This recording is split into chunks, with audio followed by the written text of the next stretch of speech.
The Secrets of Technology is brought to you by the StarQuest Production Network and is made possible by our many generous patrons. If you'd like to support the podcast, please visit sqpn.com/give. You're listening to The Secrets of Technology.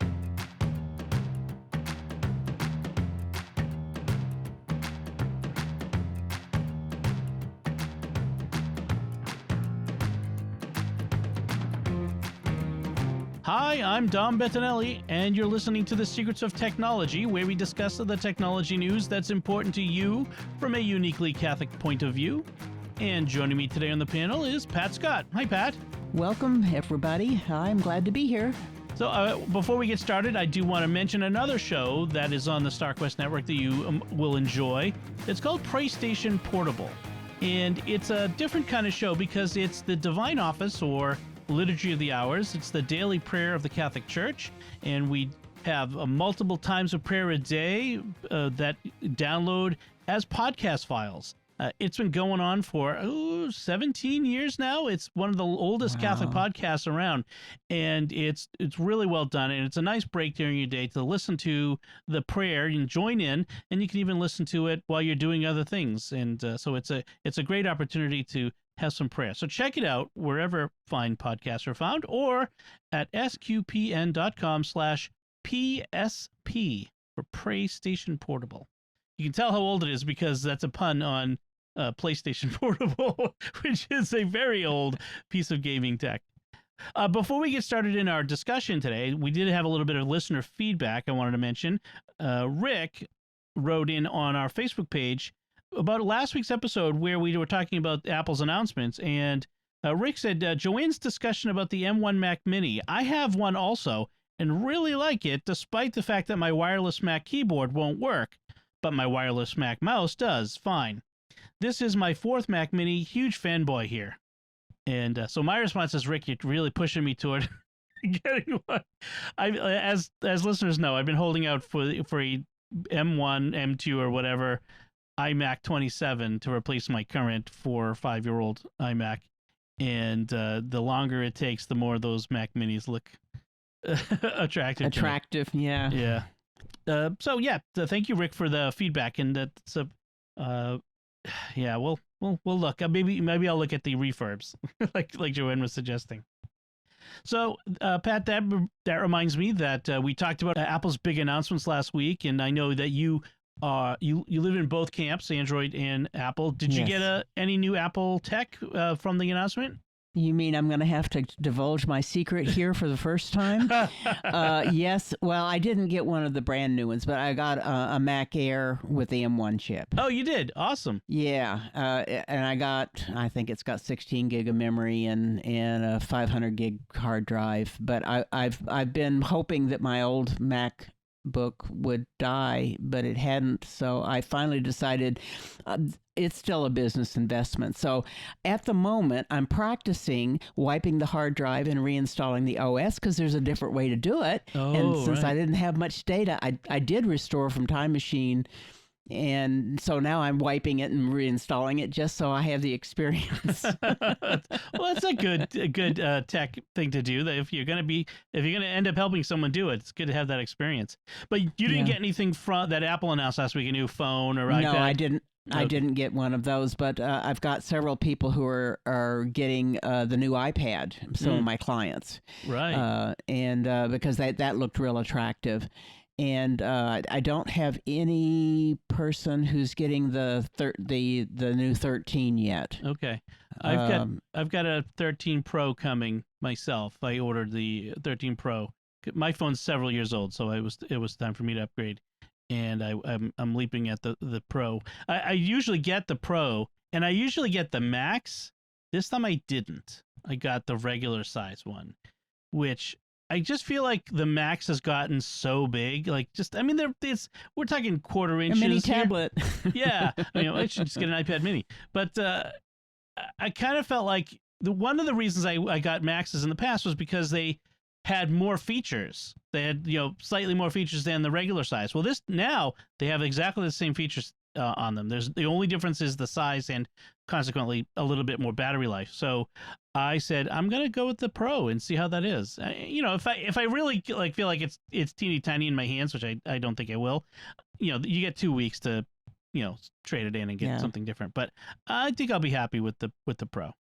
Very Tactically, good. yeah. I'm supposed to be getting it Friday. That was what they told me, but I haven't gotten a shipment notice from Apple yet. So, but as I recall, the last time I got one from Apple, like I didn't get a shipment notice till like the day before or something like that. So it may be on its way already as we speak. That would be nice. It's supposed to be here Friday. All right, so that's our preliminaries. Let's talk about our main topic for tonight. And there's a very interesting set of articles that the Wall Street Journal has been publishing. They call it the Facebook Files.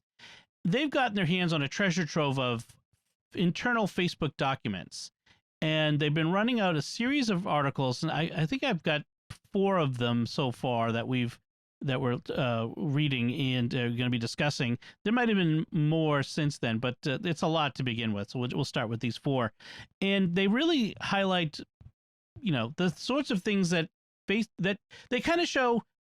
Facebook has been saying one thing amongst themselves and something different to the public, which is kind of lying.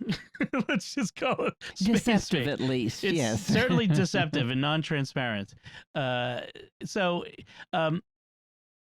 let's start with the first article that they put. I don't know if it was the chronological first, but it's the one that kind of leaps up to me, and we'll talk about this. We'll talk about in this order anyway. The headline is Facebook knows Instagram is toxic for teen girls, and that company documents show. I'm sorry, stupid headlines.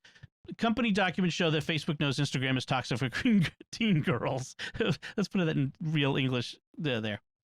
So basically, the bottom line is not only is Instagram harming the mental health of teen girls, Facebook knew it, has known it, and really has done nothing about it. In fact, they've been trying to drive more engagement among young people. These are some of their facts from their research. Among teens who reported suicidal thoughts, 13% of British users and 6% of American users traced the desire to kill themselves to Instagram.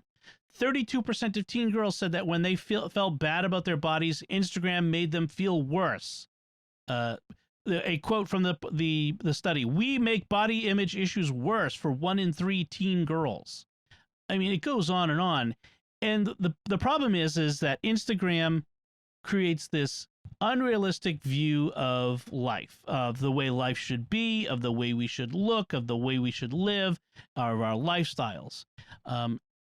And you might say, well, that's all, social media does that. Snapchat, TikTok, Facebook itself, Twitter. But their own research shows that it's worse on Instagram. They say that TikTok, those videos are more about performance. Snapchat is kind of focuses on face. There's a lot of it's about the what you see. You focus on like a shoulder and above. That's most of the imagery there. But Instagram focuses on body and lifestyle. So, Pat, what did you think of this article here? Well, I thought it was very sad, and especially the fact that they already had research that showed this was a problem and had not made substantial advances in addressing it. It's one thing when they're trying to address it and it's not managing to do so. It's another thing to say, well, that's not our problem. Right. I mean, I think the bottom line in all of this is we're going to see, and as you read these articles, you kind of get the idea that Facebook's business model is they make more money when bad things happen to its users. I mean, it's really, that's a lot of social media. Yeah, it's like newspapers don't get anywhere without catastrophe stories. That's true for as long as people have been putting the news out there. Right. But it's worse when it's social oriented, not just news oriented. Right, because nobody ever got addicted to their newspaper. You know what I mean? Like that they can't put it down, they can't stop reading it. But there's an addiction that's created in this. I mean, for everyone, adults and teens, but it's worse for teens because they're younger. They don't have the what little discipline most adults might have more. one of the things they mentioned, teens regularly reported wanting to spend less time on Instagram, but lacked the self-control to do so. They felt that they couldn't spend less time, partly because of the social pressure from their peers. Why didn't you like my photo? Why didn't you comment on my photo? That sort of thing. And it's really bad. The other thing, it says Instagram creates an unrealistic idea of what life should be like, what I should look like, and it's bad for adults, and it's even worse for teens. And this is why, my kids, my daughter, especially my oldest daughter, is 15, has said right up to me, she watches as I edit these shows. She sits next to me doing her math work when I'm editing, and she says, I don't want a social media account. I don't want to be on social media because I see all of this stuff that you talk about, how bad it is for people. And, I want her to eventually be familiar with it just like anything. But at this point, at 13, 14, 15, 17, 18, stay away as long as you can. If you don't start, you can't get hooked. is the thing. Well, and there's always been bullying, but the numbers are smaller. When you're in a school, there's a certain finite number of people that you come into contact with on a daily basis. Now it's the thing gets posted and there's 300 or 400 people looking at it immediately. And that's if it's just a kind of a so-so article. If it's something that's really, it can get up to, be forwarded and shared with so many people that it's horrifying when it goes wrong. Just even the things of innocuous, like somebody accidentally announces a birthday party and 3,000 people show up that don't know them. Right. The volume is horrible. Right. And even apart from the bullying aspects, like just even the things that what it teaches you about the world, or supposedly teaches you about the world. Like I use Instagram. I sometimes page through the Instagram Reels, which is their version of TikTok. I probably shouldn't because it's a waste of time, but I usually do it when I'm sitting there waiting to do other things, waiting for the coffee to finish or whatever. And I tell you, the algorithm is designed to suck you in, just like we talked about in the social dilemma episode. Scroll too. Yeah, and it scrolls, and the pictures and the videos it shows, it's like all of these fabulously attractive people doing fun and interesting things, and this must be what life is like. And even on the pictures, I was talking to my wife, Melanie, and I was saying, like, I follow some hashtags related to camping on Instagram.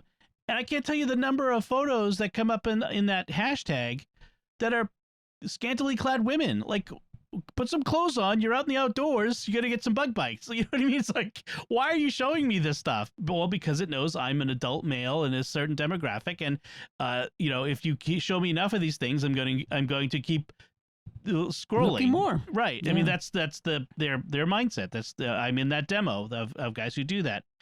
It's, it's really bad. And so that's what they said in their article about Instagram.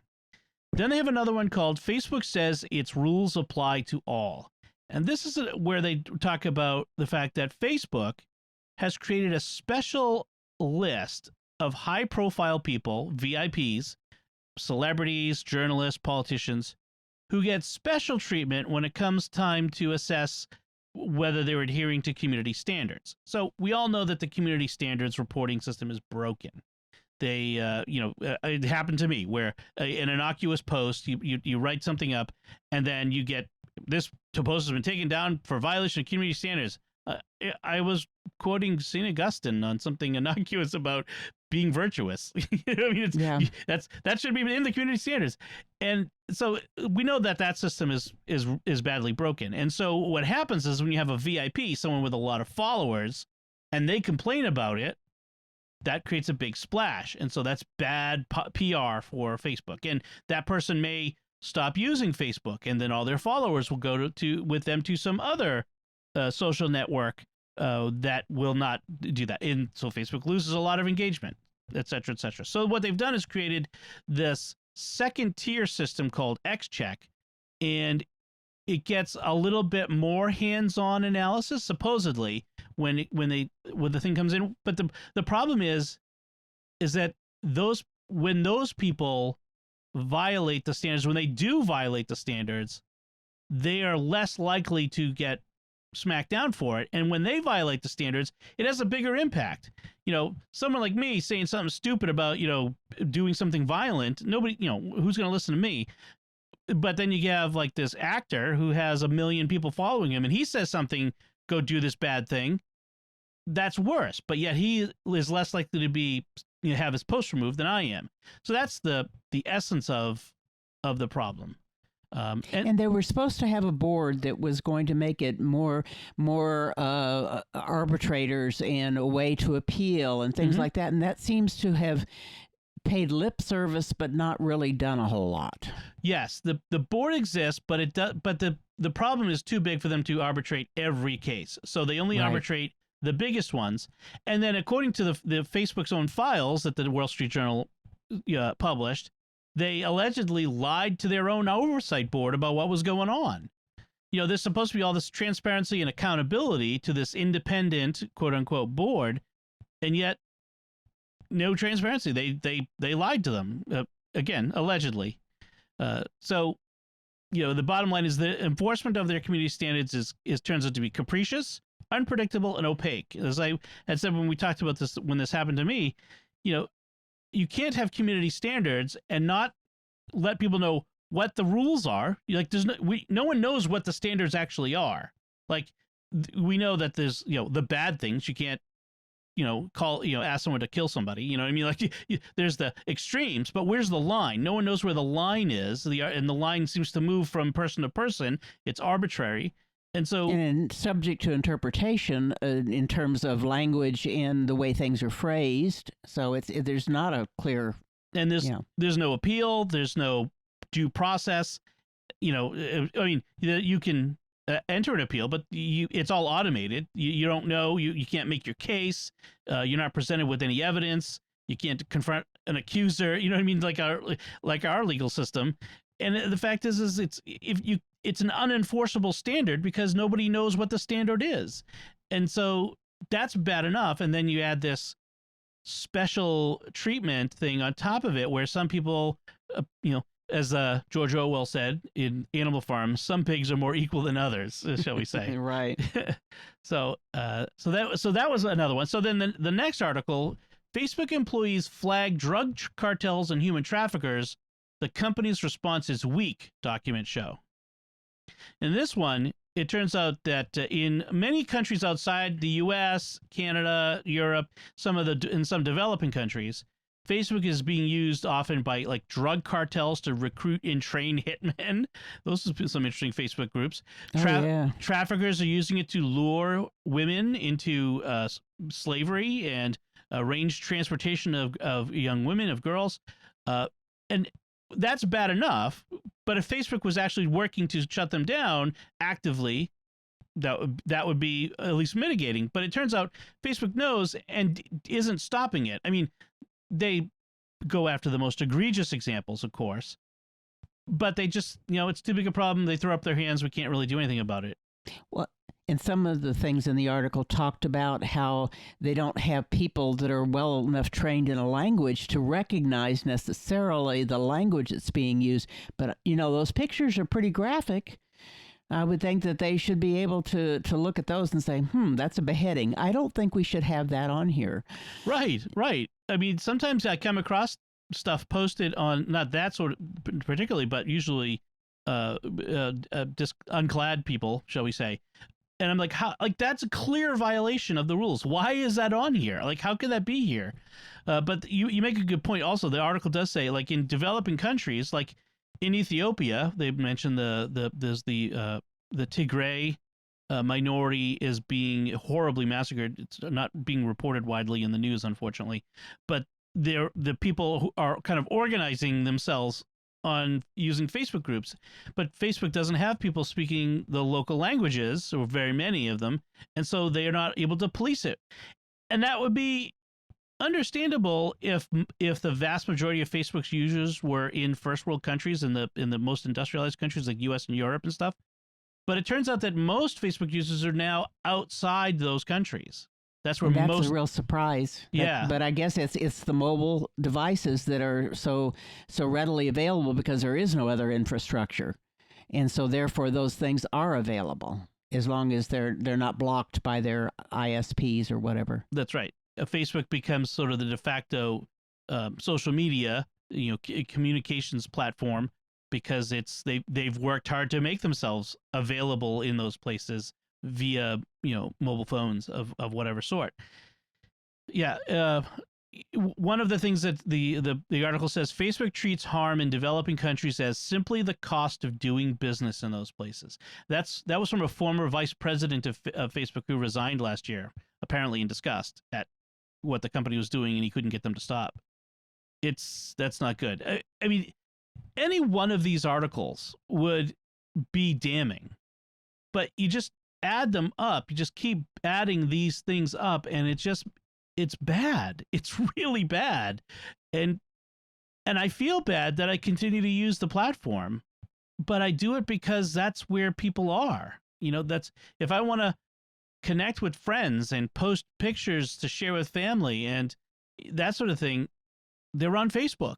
I can't connect with those people other places. I wish I could.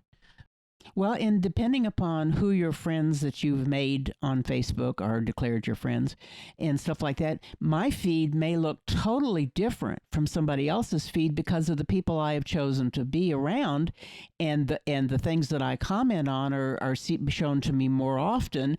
Like my husband was mentioning that he has all sorts of things popping up for Carmelites and shrines and all of these things that I'm sure that nobody else has because he's always liking those. Right. But his experience of Facebook with family and those groups is so much different than somebody else, and it's hard to pull it all apart and say let's get rid of it, because I know with my daughters there's some of the most beautiful conversations going on there and some of the most good theology and good moral theology and all this.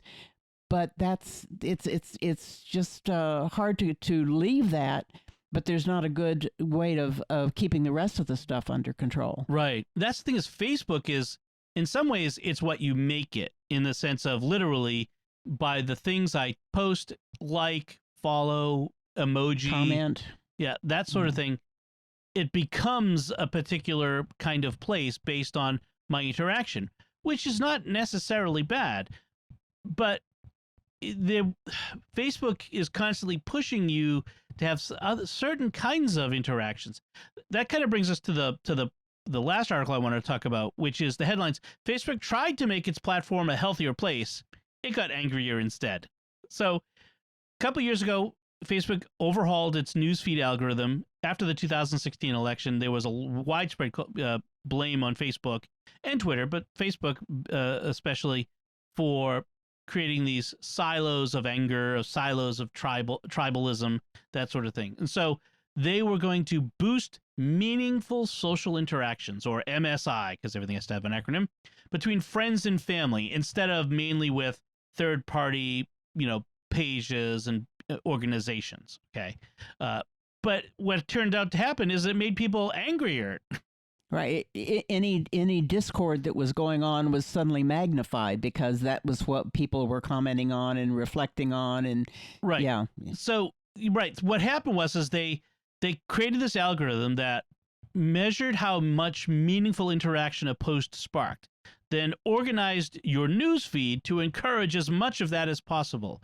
So they had an internal point system that measured its success. A like was worth 1 point.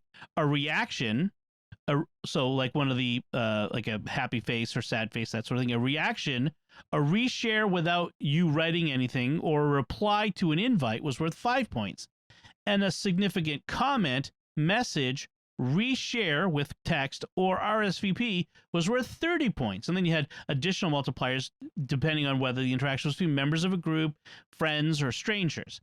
And what happened is like if I had an innocuous post about something neutral, just neutral, it great pizza or something. Yeah, it didn't go anywhere. If someone posted a comment that elicited outrage, so a comment storm, we sometimes call it, it would start to boost that the appearance of that would acquire many more points. And even if I wasn't involved in the comment storm, if I'm hands off, but people who had seen the post were even people who I didn't even know because I have a public post, say friends of a friend of a friend, that post would then start to show up in more and more people's feeds, and it would emphasize those comments, and it would draw people in to join into the comment storm and create angrier and angrier reactions. That is not a meaningful social interaction. Now, to a computer, it's people interacting. Look, more people are interacting. Isn't that wonderful? That's what you want, right? But it's like wrong kind of interacting. Yeah. And so, I often say, just show me all of my friends' posts in reverse chronological order from the most recent to the oldest. And I often go into the recent tab in Facebook, but I'll tell you, it doesn't show me everything. It shows me the same stuff over and over again. My friends are posting a lot more than 5 things. Like I have thousands of friends. I'm certain people are posting more things than it's showing me, but it just won't show them to me. Right. And what I've tried to do is periodically just click on their name and go see their page and see what they're posting there. But that doesn't get the comments they're making on other people's stuff. Yeah, exactly. It's just messed up. Yeah. It is messed up. The algorithms that are designed to show us more of the thing they think we want to make. Well, no, it's not about, let me rephrase that. It's not about showing us anything that benefits us. It's showing us things to keep us clicking, to keep us scrolling. Engaged. Whatever they can show us that they think will keep us going. If I watch a funny video, like funniest home videos where people, fall off of bloopers. Boats, that sort of thing, blooper videos. It will start throwing video after video after video. Like, okay, I like potato chips as an occasional treat. I don't want to live on a diet of potato chips. You know what I mean? If I have a slice of pizza, it doesn't mean I want every meal to be pizza. But that's how these algorithms work. Oh, you like that? You want more of that? Obviously, you want more. Here, have much more of that. I'm like, It's kind of like Amazon when you buy something and then it shows you all the things that are just like what you just bought. And I'm thinking, but I want something different, not just exactly what I bought. Thanks, Amazon. I've already got one now. That's right. So you don't have to show all those to me because I've got the one I wanted. Like, I have it. I just bought it from you. Yeah, it's that sort of thing that just kind of drives me a little batty about social media. I mean, I've started... I've had friends who set up private Discord servers, and we kind of gather in that place, and we interact there. But they're small, and it's hard. People fade away from them because it's another place to go check. It's too hard to keep involved. Yeah, it's just one more place to go. I've been a little more active on Twitter lately, but I don't do it through the Twitter app or the Twitter website. I use Tweetbot, which is a third-party app, because it shows me all the tweets from people I follow in reverse chronological order because that's what I want to see. It's not like Twitter's with its new algorithm. It's the sort of thing that just kind of drives me a little batty about this stuff, and I think it's bad for us. I think the bottom line is the less we use social media, the better off many of us will be. And I hate to say that because I love to interact with people on social media. Well, and it's kind of analogous to, I was at a lady's house the other day and her computer was broken, which is why I was there. And so she was saying, I guess she was saying her TV had broken and she was using her computer, but I had to come fix some things on it. And she was saying she hadn't watched the news all day, every day for the past 2 weeks because this TV had been down. She said, I'm so much more relaxed. She said, because I just get on the computer and I look at the news and that's it.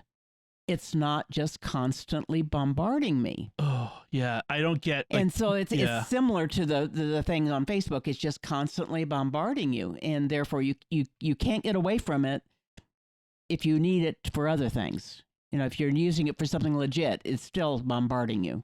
I know people who they have the TV on, like on CNN or Fox or something, like 24/7, like on constantly, because they they are addicted to knowing. They're addicted to hearing. Fear of missing out. Yeah, and I mean it's become a national. I mean, if you want to talk about a national pandemic, that might be it, because people are afraid of missing out. And this is what happens. Like say on Twitter, I've noticed this phenomenon on Twitter, especially where people they get in this echo chamber silo and they magnify the importance of small things. That's I mean that might be the headline, right? Social Right. media magnifies the importance of small things that aren't all that important, but they make it into bigger things. And Magnifies crises and Yeah. magnifies tragedies. someone things does like a that. thing and everyone makes it into a huge deal. Okay, let's look at that. Maybe we give a benefit of the doubt. Maybe it's not quite that huge a deal. It's just, and then what happens is the media reports these interactions on social media as if they were actual news. Yeah. People are angry about this thing. No. You saw some people on Twitter being angry jerks about a thing. Right. That's not the same thing as everyone is mad. That's a few Yeah. hundred people. You can find a few hundred people who are mad about the sun coming up today. Like you can find people to be mad about anything. Like it's a feedback loop of anger and Yes. outrage, and these things are hurting us. So I think for me the bottom line is I want to use some of these social media tools less than I do. I still have to use them because there are still valid uses. This is how people find out about our podcasts, and this is how we connect with friends and family. So, but I've been posting a lot less online. I avoid controversial issues. I try not to post about politics. I sometimes lapse in that, but I try to avoid political and controversial things like that. And I leaping into. I don't argue with people on the internet anymore as much as I can, because I don't see the point in it. Pointless. Yeah. Because no one ever changes their mind anyway. I'm not going to change anyone's mind about something that they're yelling at me about, so there's no point in it. So I've been trying to do less interaction, but I still look at it, and that's the part I don't like. So I need to maybe do a little less of some of the looking at this stuff. But Or look where you're looking at the stuff. In other words, only I actually don't go through my feed. What I do is I go through the notifications, and I look at the notifications and only click on the ones that I really am interested in, the people that posted something. Oh, the Facebook notifications drive me a little batty too, because I'm like, why are you notifying me about this post from this person? I don't care Well, about. I understand, but I figured that's a way to screen them out. I just look Yeah. So yeah. That one article that you were talking about they tried to tinker with the algorithm and it got worse, kind of reminds me about all the time travel stories about, somebody goes back in time to try to tinker with something, and all the best intentions of the world, it always makes it worse. Right, and the more they try to fix it, the worse it gets. Yeah, and I was thinking about the poor people who were actually trying to do a good job of trying to make the algorithm better, and feeling frustration for them because it's just nothing they did helped. Right. I mean, I'm sure there are good people in all all these companies who believe that they can make things better, but the system is just designed to undermine them, because what really matters to the corporation is money, and they get more money by getting more engagement, and driving more engagement it's easier to drive engagement. It's more likely to drive engagement with people with negative behaviors than with positive behaviors, and that's the thing. Virtue doesn't sell as well as vice. is really kind of the bottom line there. So I'm not going to. It's hard to. I don't want to say I'm not going to let my kids have social media accounts, because that. You will help train them how to use them. Right. Parental edicts are never, I think, never a good idea. But if my children wanted a social media account when they are old enough to have them, you're supposed to be 13. There are kids younger than that. I will very strongly talk to them about the dangers of addiction, the dangers of viral fame. I mean, I see some of these young kids who've reached viral fame, and it's bad. It is bad. I mean, it devastates them when it's gone. Yeah. I mean, it uses them. I mean, the system uses them, and It opens them up to all kinds of bad things. So, and just in general, I want to only have meaningful, helpful interactions. One of the things my wife Melanie does, your daughter, does is she posts lots, and both your daughters, in fact, post lots of art and links to music and poetry and good stuff. Spread good stuff, and I think that's the that's the thing is try to spread good stuff. Be a voice for the light. Be a beacon. A beacon. Be the face of God, that the only face of God some people might encounter. Try to stay away from angry interactions and vituperation and that sort of thing, and have good meaning. If you need to like something good, if you're going to do one of the reactions, do the good reactions. Don't do the negative reactions. Don't engage in flame wars. Don't get into comment threads where it's all about a flame, a comment storm. Just try to avoid those things and make the algorithm work. You teach them, maybe that's where it is. Teach them that the algorithm can work to promote virtue. If they, that would be good for them and us. So that's my bottom line.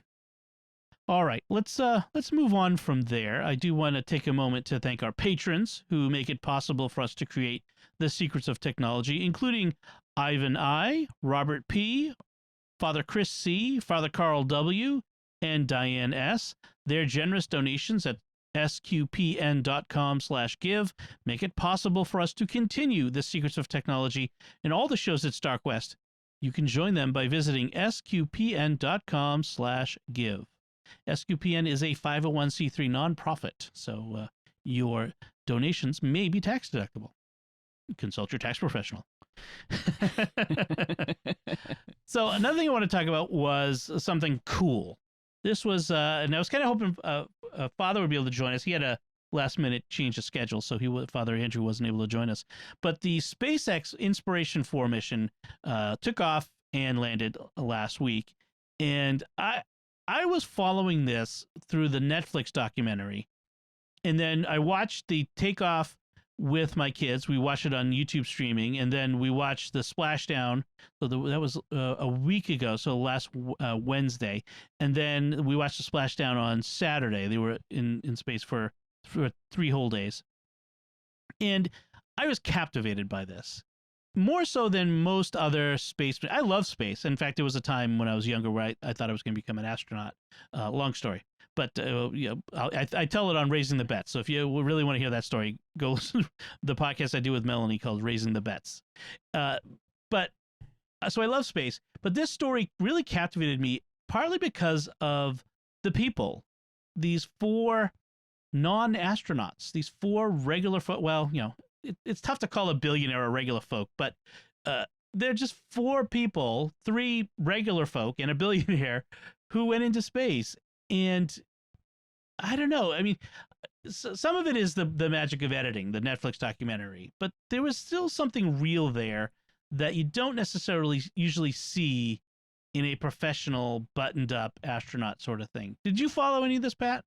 I wasn't able to actually watch the live footage. I did see some recaps of it, but the idea being it's not military, it's not an organizational government discipline type thing. It was people having fun. Right.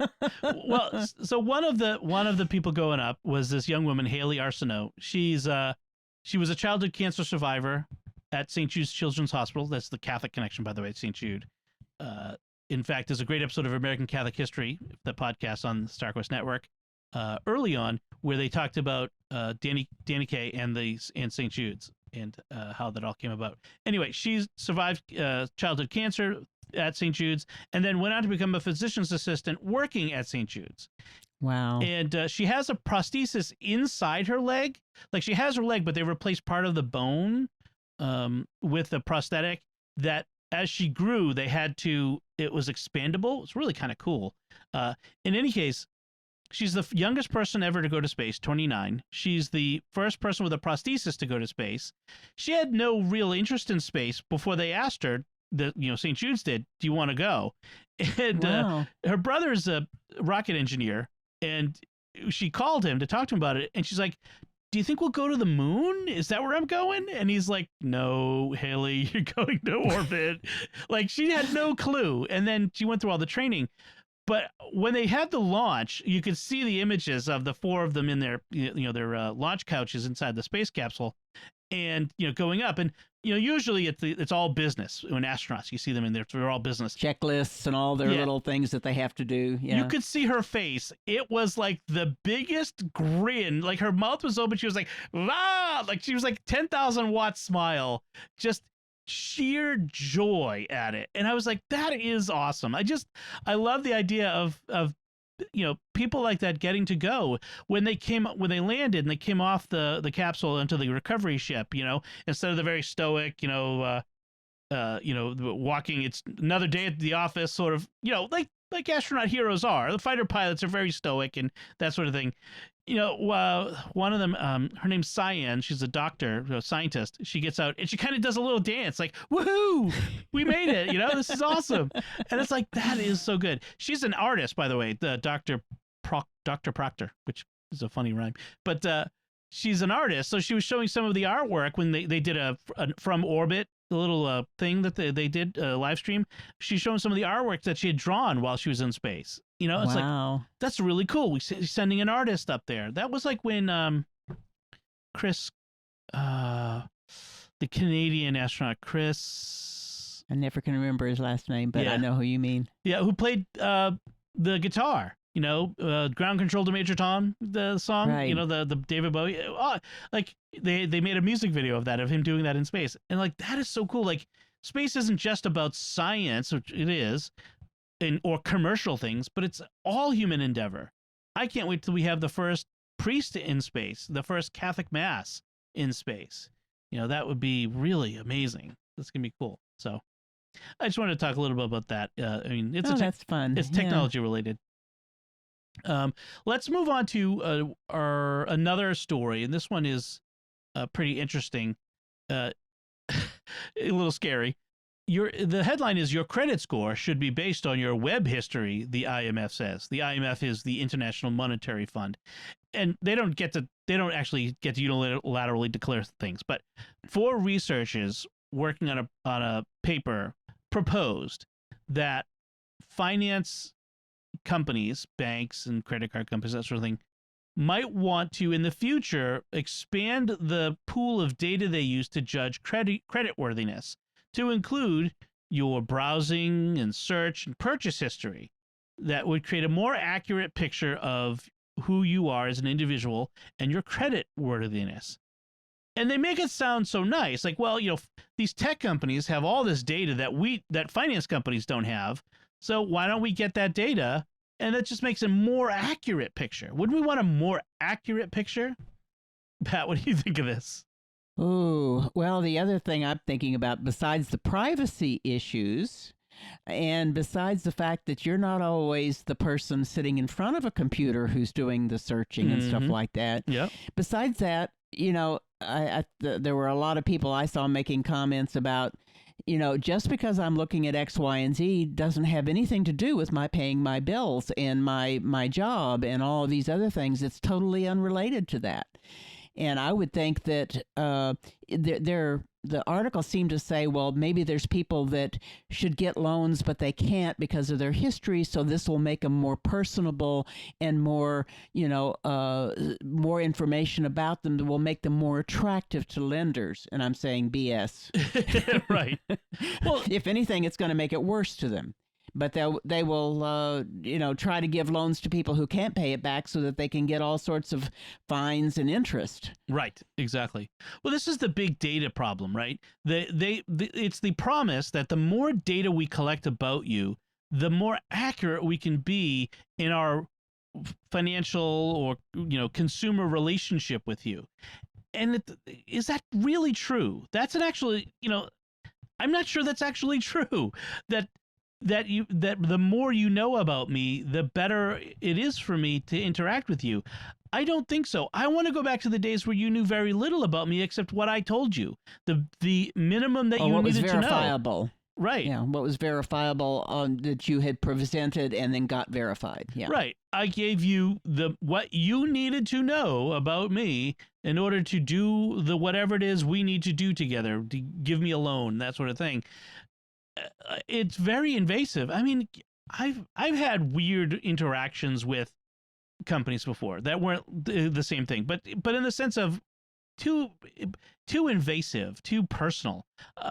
Going to a car dealership and talking to a salesman, and trying to negotiate, and him asking like, do you have a girlfriend?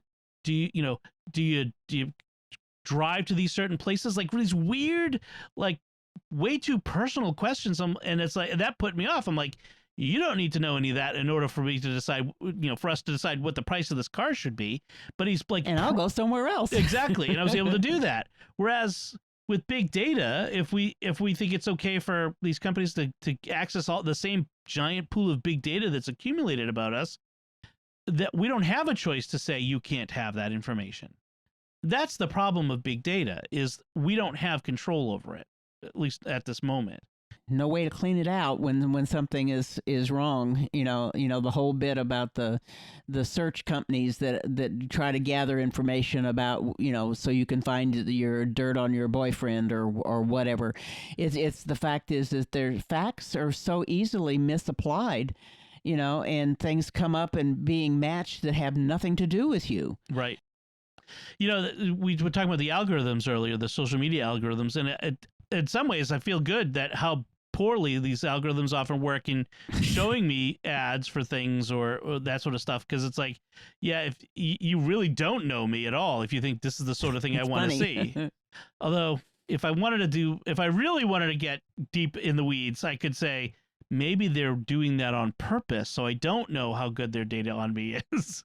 Yeah, that's right. That reverse psychology. You can really drive yourself around the bend trying to think of all that stuff. I bet I should probably not.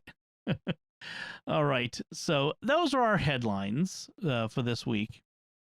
So let's move on to our picks of the week then. Pat, why don't you go first? Yeah, out of this whole crowd here. Well, first, then I will go after you. Okay, that's fine. So I do a lot of work with people for computers that aren't necessarily working.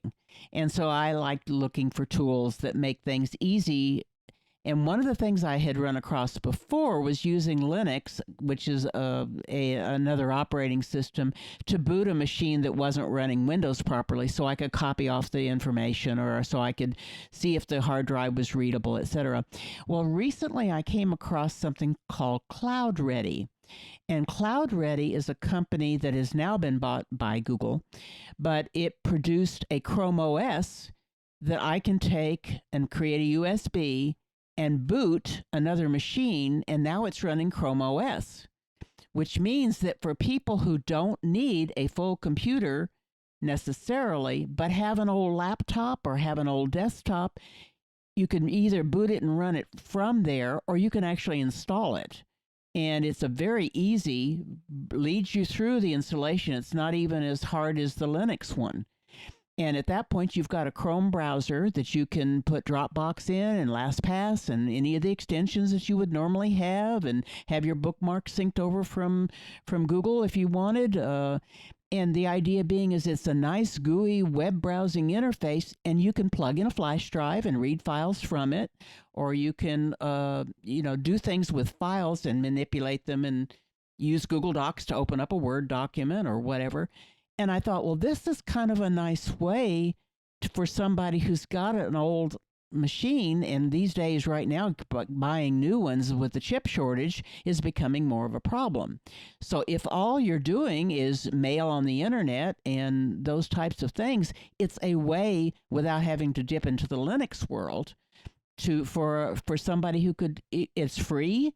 I'll put in the show notes a link, but it can be downloaded by anybody and installed on their machine.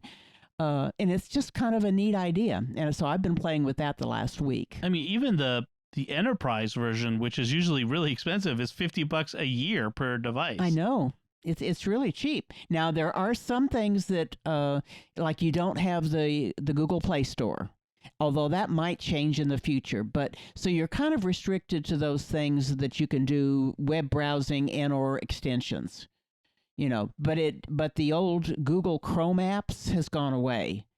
So there were things you could like run Angry Birds in a Chrome app. Well, that's gone away. But if you can get to the place that you can run it off a website, you're fine. So anything that's web based, pretty much you can do. That's where Web your limit.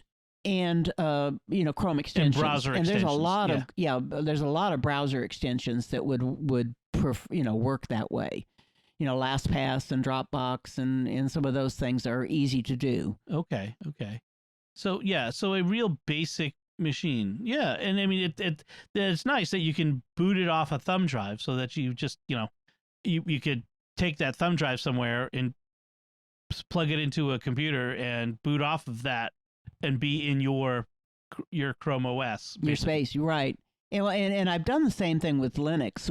There's a Mint distribution and an Ubuntu distribution that are very simple. That again, all you do is plug it in, boot it, and now you're in this GUI environment that's kind of like a Mac-looking environment, and but you don't have to worry about the underlying, having to install it. Right. Yeah, I mean a Linux distro on a thumb drive will give you a little more flexibility, just because you could then run apps and all that sort of stuff on all those. Oh yeah. You can. That definitely gives you more capability. Yeah, but this is a nice basic alternative. That's kind of yeah, cool. I like that. So my pick is something actually I promised last week, which is I picked a battery pack from Anker last week, and I said I would have an additional. I promised an additional pick this week that makes this battery pack different from the other ones. So as I was saying last time, and I should amend what I said last time, by the way, I had mistakenly said that the battery pack that I mentioned in my pick last week from Anker was MagSafe compatible, that it attached to any iPhone 12 and now the iPhone 13 with magnetic. It doesn't. But it is a Qi charger. I did have that part right. So if you hold any recent phone that does Qi charging against it, it will charge conductively like that, which is good. So all the other stuff I said about was accurate. But I mentioned that it's not good for Apple Watches, and in fact, most batteries aren't good for Apple Watches. I've tried a lot. When I go camping with the Scouts with my kids, and I want to charge my watch overnight, and I can't. It won't stay charging on the even with the USB cord and the little round puck, it still won't work. It won't work because most batteries don't support trickle charge, and that's the big difference. Apple Watch requires so I contacted Anker to ask them about this, and this is what they told me: is you need a battery that supports trickle charging, which is it feeds a little bit of energy on a constant basis, as opposed to what most chargers do is a big hit and then slows down. This has to support trickle charging, and so the one they recommended is the Anker Slim 10,000 PD. Make sure it's the PD is important. The power delivery. Yeah. And so that will work with the Apple Watch charging it. So it's magnetic? The pack itself? No, you still have to use the USB cord. Right. And there are other ones out there that promise to do Apple Watch charging, and they are magnetic on the case. And I had one that you could actually, it came up with a strap that you could strap the watch to it and that sort of thing.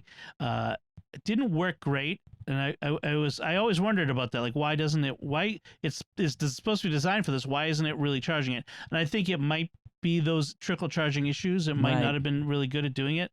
So this one is the one that does it much better. In fact, it says there's a newer version than the one I was looking at, so I should take a look at that. Make sure that's still the same.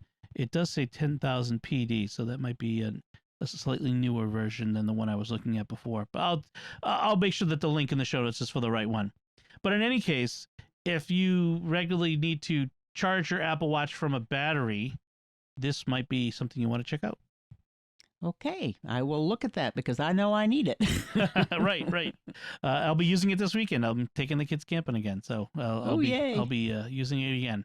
All right, so I think that does it for us. We'd love to hear from you. What you think of our discussion, especially of the Facebook files and the social media problems that we're talking about? You can let us know by commenting on the show at sqpn.com/technology or the SQPN Facebook page, facebook.com/StarQuestMedia, like Rick did, and our great feedback from earlier in the show.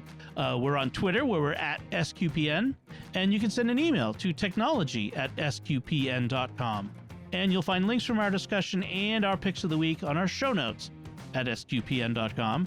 Make sure to follow The Secrets of Tech in Apple Podcasts, Google Podcasts, Spotify, Stitcher, TuneIn, your favorite podcast app, or at the SQPN YouTube channel, where you should make sure to hit the bell to get notifications. Until next time, Pat Scott, thank you for joining me in sharing the secrets of technology. Glad to be here. And once again, I'm Don Bettinelli. Thank you for listening to The Secrets of Technology on StarQuest.